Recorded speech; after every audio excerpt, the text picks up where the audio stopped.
Hello guys, இன்னைக்கு ஒரு புது ரெசிபி தாங்க பார்க்க போறோம். எல்லாருக்கும் பிடிச்ச ஒரு டிஷ்ஷை ஹெல்த்தியா பண்ணா எப்படி இருக்கும் அதாங்க இன்னைக்கு பண்ண போறோம். அதாங்க கோதுமை புரோட்டா. டைம் இருந்தா வாங்க பார்க்கலாம். இன்னைக்கு என்னெல்லாம் பண்ண போறாரோ. இந்த ரெசிபி பண்றதுக்கு கோதுமை வந்து 2 கப் எடுத்துக்கோங்க. இந்த மாதிரி பவுல்ல போட்டு தேவையான அளவு தண்ணி கொஞ்சம் உப்பு ஆட் பண்ணி நல்லா சாஃப்டா வர மாதிரி பிசைஞ்சு எடுத்துக்கோங்க. முக்கியமா பாத்தீங்கன்னா அந்த மாவுல வந்துட்டு ஈரப்பதமே இருக்கக்கூடாது. அந்த அளவுக்கு கொஞ்சம் சாஃப்டாவும் இருக்கணும், ட்ரையாவும் இருக்கணும். அந்த மாதிரி பிசைஞ்சு எடுத்துக்கோங்க. அதுக்கப்புறம் பார்த்தீங்கன்னா தேவையான அளவு நான் ஆயில் ஆட் பண்ணி ஒரு 1/2 அன் ஹவர் அந்த கப்பில் மூடி வச்சுட்டேன். அப்போ தான் மாவோட வந்து ஒரு கண்டென்ட் வந்து நல்லா இருக்கும் புரோட்டா போடுறப்ப. நான் ஒரு 3 குட்டி குட்டி பீஸாக எடுத்துக்கிட்டேன்.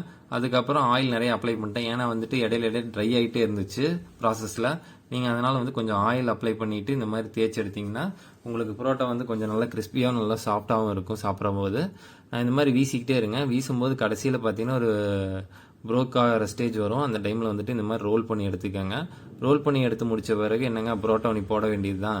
புரோட்டா போடுறதுக்கு பார்த்தீங்கன்னா இந்த மாதிரி ஆயில் நிறைய அப்ளை பண்ணிட்டேன். அதுக்கப்புறம் பேன்லேயும் வந்து நான் ஆயில் அப்ளை பண்ணிட்டேன். ஏன்னா வந்துட்டு புரோட்டா வந்து நீங்கள் வந்து சாப்பிடும்போது கிறிஸ்பியாக டேஸ்ட்டாக இருக்குன்னா ஆயிலெலாம் கண்டிப்பாக நிறைய அப்ளை பண்ணி தான் ஆகணும் புரோட்டாக்கு.